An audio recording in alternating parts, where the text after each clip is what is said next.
Member for Saanich North and Islands. Yeah, thank you, Mr. Speaker. I would like to first start by acknowledging the Métis leaders and elders that are with us in the chamber or in the gallery today, viewing the proceedings here. As well, raise my hands in acknowledging that today is proclaimed Louis Riel Day, and to all the Métis Nation and the 90,000 Métis people living in British Columbia. Today, I stand in recognition of Louis Riel Day. November 16, 1885, Louis Riel was hung for treason and for his role in leading the Northwest Resistance in the Red River Rebellion. Louis Riel is a complex and important figure in Canadian history. He was a political and cultural leader of both the Métis people and a founder of Manitoba. He resisted the Hudson's Bay Company's corporate sale of lands to the Dominion of Canada and stood in defiance of a Crown government that was imposing and encroaching on Indigenous people and their territories. For decades, Riel was treated by Canada and historians as a traitor, and as a result, this unfortunately reflected on all Métis people, as my colleagues have previously stated, stigmatizing them as traitors and rebels. We now see Riel for what he is, someone who stood up against a government acting unlawfully. Standing in recognition of days such as this keeps the sacrifices of leaders such as Riel in the front and center of our minds, and forces the governments of Canada and British Columbia to come to terms with the history of European settlement of these lands and territories.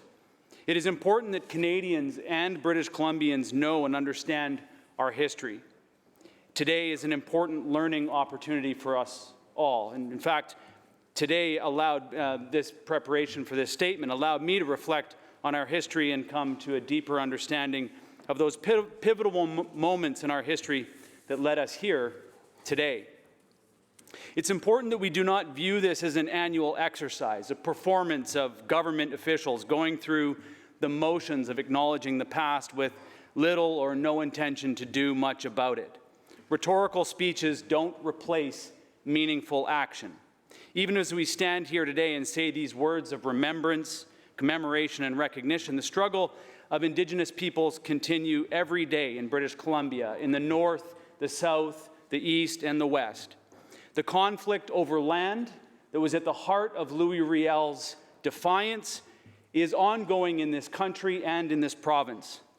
Even though politicians in this place easily throw around words to appease and confuse the public, words like title holders, rights holders, and sovereignty, those words have real meaning, Mr. Speaker, and they should not be used if those who utter them have no real intention of breathing life into them.